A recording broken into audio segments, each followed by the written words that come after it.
ایک چھوٹا سا پودا تھا تو جامعہ، جو اخلاص سے اب تناور۔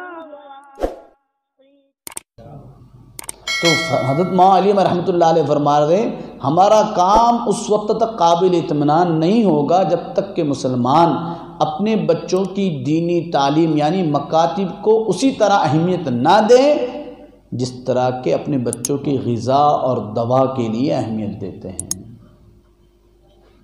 اور مکاتب کو اسی ذوق و شوق سے تعمیر کریں۔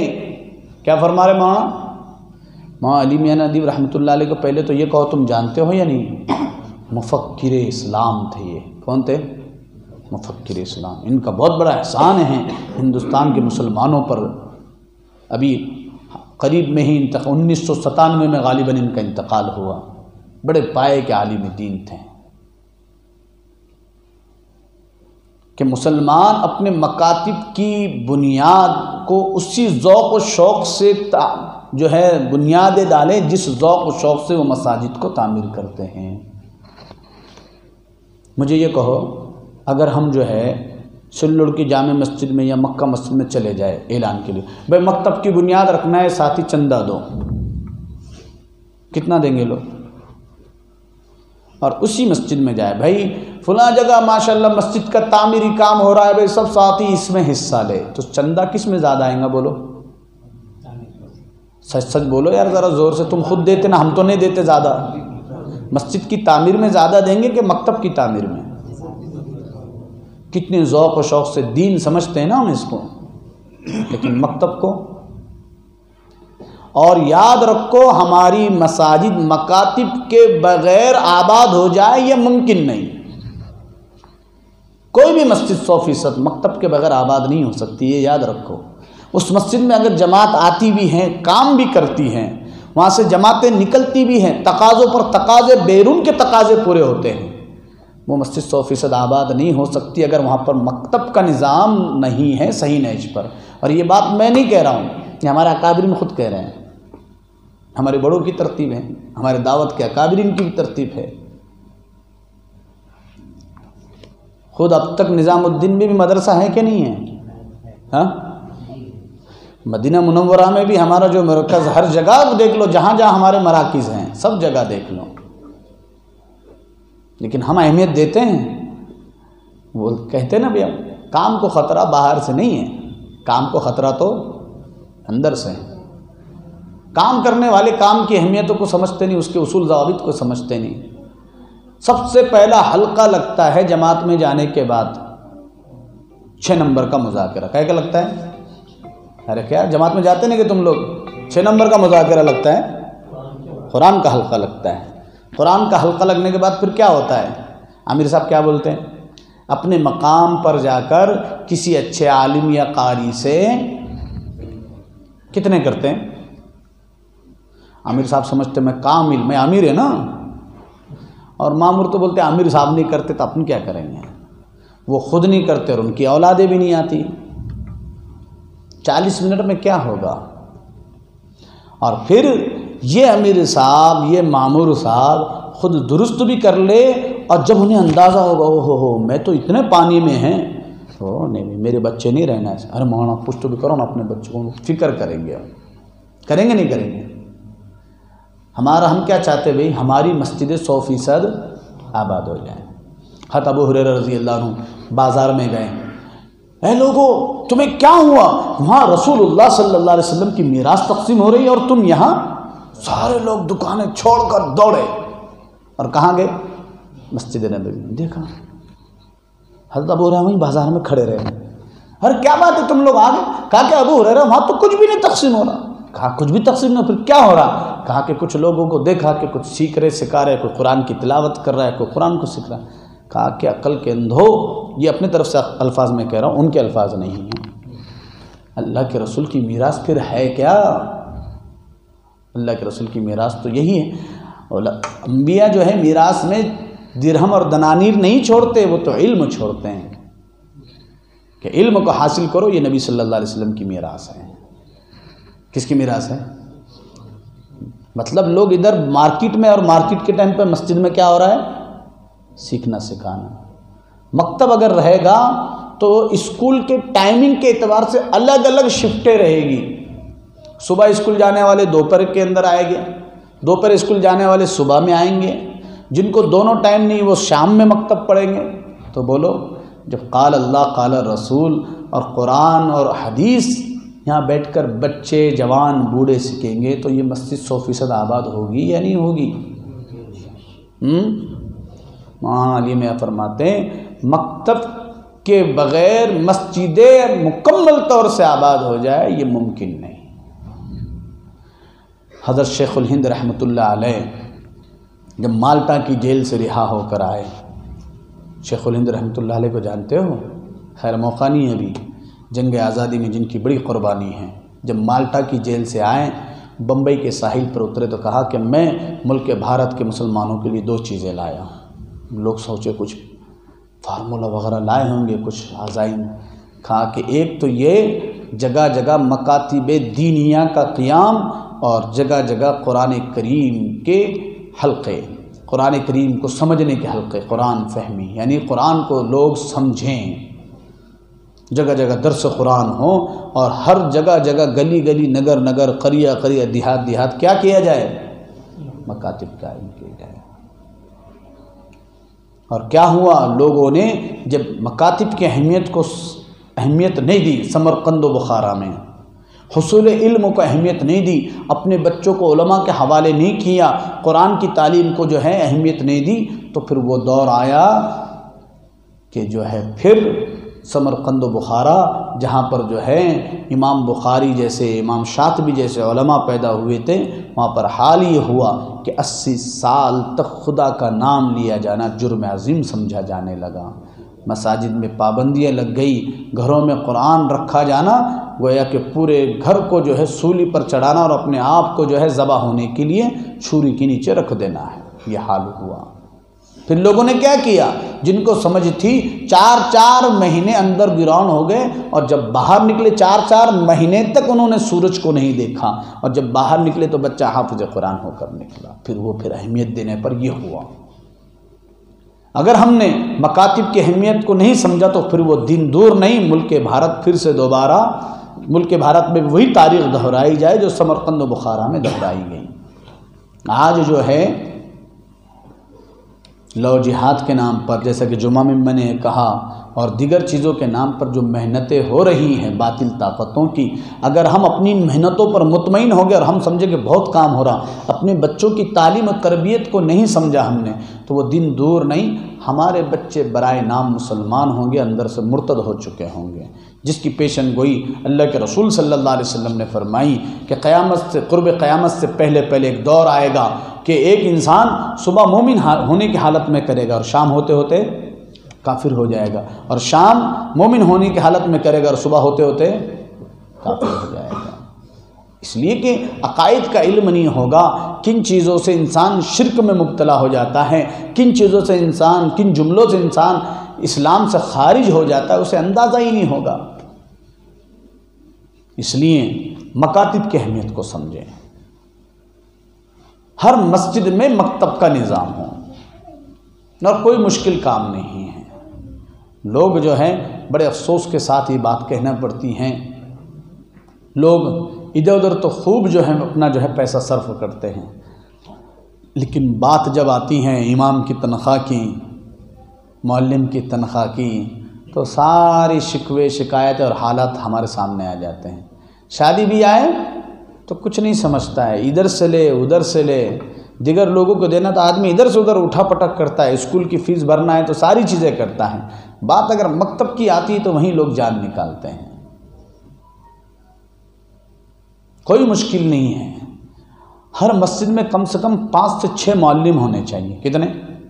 مستقل مکتب کی عمارت ہونی چاہیے، اور صرف عمارت نہیں، مکتب میں پڑھانے والے معلمین کے کوارٹرز ہونا چاہیے۔ آپ کہیں گے یہ تو مدرسہ بن جا رہا، ہوگا یہ فائدہ کہ ہر مسجد میں یہ نظام بن جائے کہ بھائی 5 علماء کرام ہمارے پاس پڑے ہوئے ہیں، جن کے لیے کوارٹرز ہے، بڑی عمارت ہم نے کھڑی کر دی. ان کا کام یہ کہ ایک طرف ہمارا بچہ 10ویں پوری کر رہا ہے، دوسری طرف حافظ قرآن کی سند لے کے نکل رہا ہے. آپ گجرات کے علاقے میں جاؤ، وہاں پر مدرسوں میں ناظرے کا نظام نہیں ہے. کا نظام نہیں ہے؟ دیکھ کے قرآن پڑھنے کا. وہاں گجرات کے جو بچے مدرسوں میں آتے ہیں تو یا تو ڈائریکٹ عالمات میں بیٹھتے ہیں یا تو پھر ڈائریکٹ حفظ میں بیٹھتے ہیں. اگر ناظرہ پورا کر کے آیا تو حفظ میں داخلہ ہوتا ہے اس کا ڈائریکٹ، یا پھر حافظ مکتب میں بن گیا تو ڈائریکٹ پھر عالمات کی سیڑھی چڑھتا ہے. مسجد میں ہی ایسا تعلیم کا نظام ہے. پھر ایک طرف ہمارا بچہ حافظ قرآن ہوگا تو وہیں دوسری طرف ہمارا بچہ پروفیسر بن رہا ہے، انجینئر بن رہا ہے، LLB کر رہا ہے، ڈاکٹر کی ڈگری لے رہا ہے. کیا ایک ہمارا بچہ ایک طرف حافظ قرآن ہونے کے ساتھ ساتھ وہ ڈاکٹر نہیں بن سکتا؟ ایک طرف ہمارا بچہ حافظ قرآن ہونے کے ساتھ ساتھ LLB نہیں کر سکتا؟ کیوں نہیں کر سکتا ہے؟ اور ہم میں سے ہر شخص چاہتا ہے کہ میرے بچوں کو اچھا علم ملے، لیکن جو کام اجتماعیت سے ہوتا ہے وہ انفرادیت سے نہیں ہوتا. آپ سوچیں گے میں اچھے مولانا کو لگا کے اپنے گھر میں مولانا کو بلاؤں گا، اس سے ہوگا یہ علم کا وقار گھٹے گا. ٹیوشن کا سسٹم ختم کیا جائے، اجتماعیت پر آؤ کہ علم جو ہے بڑا شان استغنا والا ہے، سب سے زیادہ کنجوس ہے. علم سب سے زیادہ کیا ہے؟ کنجوس. سب کچھ جب تم اپنے آپ کا سب کچھ علم کے حوالے کر دو گے تب کہیں جا کر تھوڑا سا وہ تم کو دیتا. اسی وجہ سے فرمایا من طلب العلا سحر اللیالی، جو بلندیوں کا طلبگار ہے اسے چاہیے کہ راتوں کو جاگے. رات بھر پھر جاگتے ہیں تو پھر کہیں جا کر علم آتا ہے. اور اجتماعیت کے ساتھ جب تعلیم ہوگی تو اس کا نکھار ہی کچھ الگ ہوتا ہے. ٹیوشنوں کو سسٹم ختم کرو، اور ٹیوشن پڑھانے والے ان علماء کو کہاں پر لے کر آؤ؟ مسجد میں لے کر آؤ. اور یاد رکھو اللہ کے رسول صلی اللہ علیہ وسلم نے فرمایا قیامت کی نشانیوں میں سے سب سے بڑی نشانی یہ ہے کہ علم اٹھا لیا جائے گا. کیا اٹھا لیا جائے گا؟ اور علم کیسے اٹھایا جائے گا؟ علماء ربانیین کی شکل میں. کیسے؟ علماء ربانی. دیکھو لاک ڈاؤن کتنے بڑے بڑے علم کے پہاڑ چلے گئے. کون سی صف میں کتنا بڑا خلا ہوا، اس صف میں شامل لوگ ہی اس کو محسوس کرتے ہیں. میرے بھائیو، آپ لوگوں کو اس کا احساس نہیں ہے. جن کے وجود سے دنیا کا وجود مقدر ہے، ایسے لوگ اس دنیا سے اٹھتے چلے گئے. لاک ڈاؤن میں ایک لمبی چوڑی فہرست ہے. اہل علم ہی اس خلا کو سمجھ سکتے ہیں کہ یہ خلا کتنا بڑا خلا ہے جس کو پر کرنا جو ہے مشکل نظر آ رہا ہے، ناممکن کے درجے میں. بڑے بڑے علم کے پہاڑ چلے گئے، بڑے بڑے. اور اللہ کے رسول نے فرمایا علم علماء ربانیین کی شکل میں اٹھایا جائے گا. پھر ایک رات آئے گی جس میں قرآن کو بھی اٹھا لیا جائے گا. پھر ہوگا یہ کہ لوگ قیامت سے پہلے جاہلوں کو اپنا پیشوا بنائیں گے، جو بغیر تحقیق کے فتویٰ دیں گے، خود بھی گمراہ ہوں گے، دوسروں کو بھی گمراہ. جب تک ہمارے درمیان علماء کرام موجود ہیں ان کی قدر کر کے فائدہ اٹھا لیں اور ان کے سینے کا علم اپنے بچوں کے سینے میں منتقل کر لو تاکہ ہماری نسلیں محفوظ رہیں. یاد رکھو بارش نہ ہو تو فصلیں برباد ہو جاتی ہیں، بارش نہ ہو تو فصلیں برباد ہو جاتی ہیں، اور علم نہ ہو اور ایمان کی حقیقت نہ ہو تو نسلیں برباد ہو جاتی ہیں. اور اگر اس وقت کی اہمیت کو ہم نے نہ سمجھا تو یاد رکھو لمحوں نے خطا کی صدیوں نے سزا پائی. لمحوں نے خطا کی صدیوں نے سزا پائی. محلے میں پائپ لائن بھی آ گئی، ڈینیز لائن بھی آ گئی، نل بھی آ گئے، لائٹ بھی آ گئے، عمارتیں بھی بن گئی، سڑکیں بھی بن گئی. نہیں بنا تو کیا نہیں بنا؟ بولو.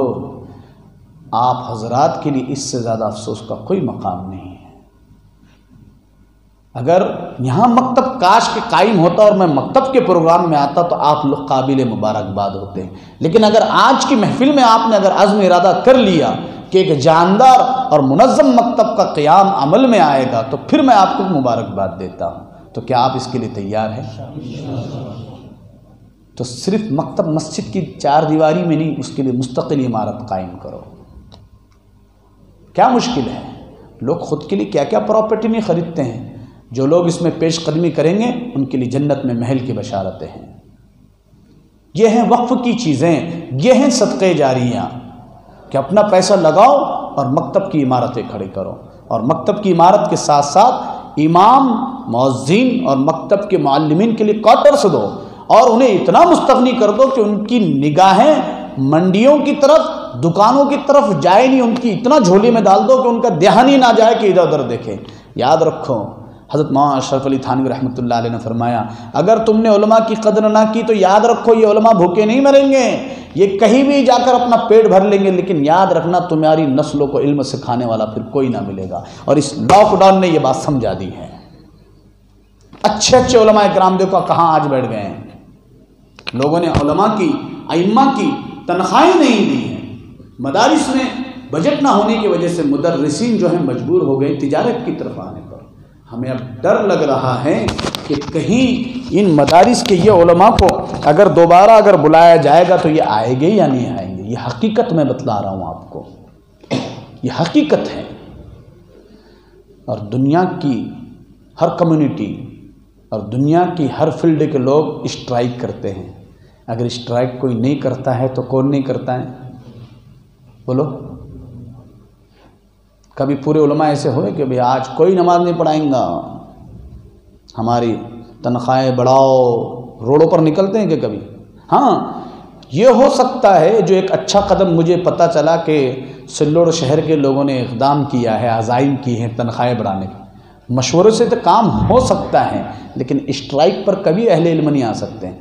بس ڈرائیور اور کنڈکٹر جو ہے اسٹرائک کرتے ہیں کہ گاڑیاں نہیں نکالیں گے، ہمارے کو دیوالی کا بونس نہیں ملا 2 سال سے، تنخواہیں نہیں بڑھی، پولیس ڈپارٹمنٹ کے لوگ دھرنے پہ بیٹھتے ہیں، ڈاکٹر لوگ دھرنے پہ بیٹھتے ہیں، وکیل لوگ دھرنے پر بیٹھتے ہیں۔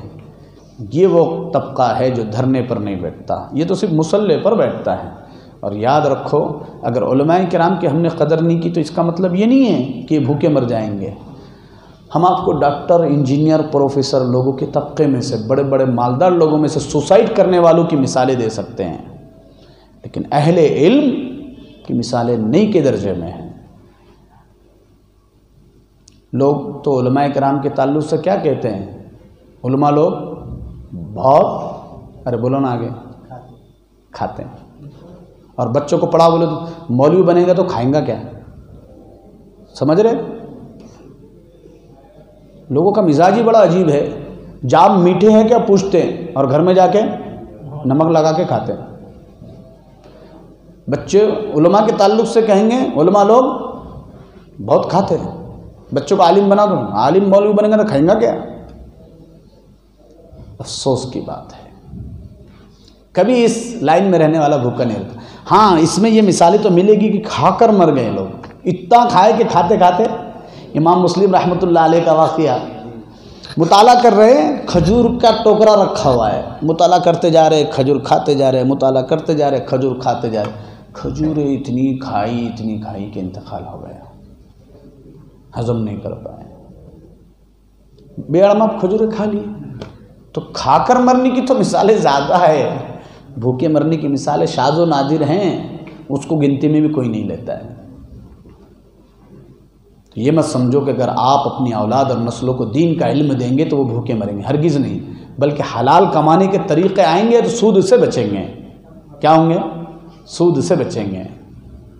اس لیے مکتب کی بنیاد کے اندر دو باتوں کا خیال رکھا جائے۔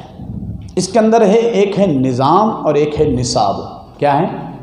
ایک ہے نظام اور ایک ہے نصاب۔ نظام دیندار کمیٹی کے لوگوں کے حوالے کیا جائے، کمیٹی کے دیندار لوگوں کے حوالے نظام ہو، اور نصاب دیندار اساتذہ کے حوالے ہو۔ نظام والے نصاب میں دخل نہ دیں اور نصاب والے نظام میں دخل نہ دیں۔ اگر ان بنیادوں پر اگر مکتب قائم ہوگا تو کبھی بھی تنزلی نہیں ہوگی۔ بات سمجھ رہے ہیں؟ نصاب یعنی سلیبس، اس کا جو سلیبس رہتا ہے، اور نظام اس کی ضرورتوں کے لیے بہت آسان ہے۔ فیس کا تو ہم معاملہ رکھتے ہیں، مدارس کے اندر دیکھیے لوگ جو ہیں آپ کے پاس آتے ہیں، میں خود ایک مدرسے والا ہوں، تو لوگ بچوں کی کفالت کرتے ہیں۔ کیا کرتے ہیں؟ ایک حافظ کا خرچہ، ہونا چاہیے، حافظ قرآن کا خرچ اٹھانا چاہیے، لیکن لوگ یہ کام کیوں نہیں کرتے کہ ایک معلم کا خرچہ لیں؟ بات سمجھ رہے ہیں؟ اگر آپ نے ایک حافظ قرآن کو حافظ بنانے کا خرچ اٹھائے کہ بھئی مدارس میں جیسے عموماً 10,000 روپے یا 12,000 روپے کم و بیش الگ الگ جگہوں پر سالانہ ایک بچے کو حافظ بنانا ہے تو سالانہ بولے 12,000 روپے خرچہ ہے، سال کا دیتے 6 مہینے سے دیتے 6 مہینے کر کے، تو ایک بچے کا خرچ آپ اٹھا رہے ہیں۔ اگر ایک استاذ کا خرچ اٹھا لے تو یعنی ایک استاذ کی 1 مہینے کی تنخواہ ہم دیں گے تو آپ نے کتنے بچوں کو پڑھایا؟ بولو 30 بچوں کو پڑھایا، 20 بچوں کو پڑھایا، بہت آسان ہے۔ محلے کے کچھ لوگ تیار ہو جائے کہ بھائی پورے سال بھر میں سے ایک استاذ کی 2 مہینے کی تنخواہ میں دوں گا، دوسرا تیار ہو جائے ایک استاد کی 1 مہینے کی تنخواہ میں دوں گا، کوئی مشکل ہے؟ اور جو فیس آئے فیس کے ذریعے سے مکتب کی دیگر ضرورتیں اور اساتذہ میں سے جسے قرض وغیرہ کی ضرورت ہے تو وہ لے سکتا ہے، کوئی مشکل کام ہے؟ کوئی مشکل نہیں ہے۔ بہت اللہ کے بندے ہیں ایسے، اور لوگوں کا مزاج بڑا عجیب ہے، زکوٰۃ تو پہلے دیتے ہی نہیں، اور دیں گے تو صرف زکوٰۃ دیں گے، سمجھ رہے بات کو؟ سمجھ رہے میری؟ دیں گے تو زکوٰۃ، اس کے علاوہ کچھ نہیں رہتا ان کے پاس۔ اب دیکھو رمضان گزر گیا، 22 عید کو کوئی آیا، چاہے مول صاحب آؤ کہ کوئی فقیر آؤ، کیا بولتے ہیں؟ ارے بولو نا، کیا بولتے ہیں؟ دے دی رمضان میں ہم نے، اب کچھ نہیں ہے جاؤ۔ گویا کہ زکوٰۃ رمضان میں دینا ہے کیا پوری؟ اللہ کے بندو، ضرورت مند صرف رمضان میں چلے تھے کہ رمضان کے بعد کوئی ضرورت مند نہیں آتا، کوئی دواخانے والا نہیں رہتا، کوئی فاقے والا نہیں رہتا، کوئی مقروض نہیں رہتا۔ اللہ نے دین کو آسان بنایا، سال بھر زکوٰۃ کو ڈیوائیڈ کر دو، ہر مہینے تھوڑی تھوڑی نکال دو، اور زکوٰۃ کے علاوہ نفلی صدقات و خیرات کی عادت ڈالو۔ کیا فرمایا اللہ کے رسول نے کہ جب فرائض میں کمی بیشی ہوگی تو اللہ تعالیٰ کیا کریں گے؟ فرشتوں کو حکم، دیکھو ذرا کچھ نفل نماز وغیرہ ہے کیا، اور اللہ تعالیٰ اس کو قے میں لے لیں گے؟ فرائض پہ کھوٹے پرانے سکے بھی چلا لیں گے اللہ۔ تو جیسے فرائض نمازوں کو نفل نمازوں، فرائض کی کمی کو نفل نمازوں سے پورا کیا جائے گا، ایسے ہی زکوٰۃ کی ادائیگی میں فرض کے اندر جو کمی بیشی ہوگی نفلی صدقات و خیرات کے ذریعے پوری کی جائے گی۔ اور اللہ کے رسول نے فرمایا جب انسان اس دنیا سے چلے جاتا ہے اس کے نامہ اعمال بند ہو جاتا ہے بجز 3 چیزوں کے، ایک تو علم سیکھا دوسروں کو سکھایا، علم سیکھا دوسروں کو سکھایا، مرنے کے بعد بھی اس کا اجر و ثواب ملے گا۔ دوسری چیز، اپنی زندگی میں صدقہ جاریہ والی کوئی کام کر دی، مسجد تعمیر کر دی، مسافر خانہ تعمیر کر دیا، کئی درخت لگوا دیا، پانی کی سبیل لگوا دی، کنواں بور کھدوا دیا، یہ سب صدقہ جاریہ۔ کوئی زمین وقف کر دی، مسجد کے لیے وقف، کسی بیواں کے لیے وقف، یتیموں کے لیے وقف، جب تک لوگ اس سے فائدہ اٹھائیں گے۔ درخت لگوا دیا، جب تک سائے میں رہیں گے یا پھل کھائیں گے اس کا ثواب اس کو ملتا رہے گا۔ اور تیسری چیز، اپنے پیچھے نیک صالح اولاد چھوڑی، اچھی تربیت۔ تو اچھی تربیت میں ایک تو ان کو تعلیم کے لیے اچھی تربیت، اور صدقہ جاریہ کے اعتبار سے مکاتب کا قیام، مکاتب کے لیے جگہ خریدو، مکاتب کے لیے عمارتیں بناؤ، مکاتب کے لیے تپائیاں وقف کرو، مکاتب کے لیے چٹائیاں وقف کرو، مکاتب کے لیے اساتذہ کی تنخواہیں جاری کرو کہ اس استاد نے جتنوں کو پڑھایا اس کا اجر و ثواب میں آپ بھی شامل ہے۔ کرنے کے کام ہے، نیکیوں کو خزانہ اپنے پاس لوٹو۔ بہانے ہیں، اللہ تعالیٰ بہانوں پر مغفرت کریں گے۔ اللہ کا شکر ہے آپ کے پاس مجلس علماء، اتنی قیمتی مجلس آپ کے پاس شہر میں ہے۔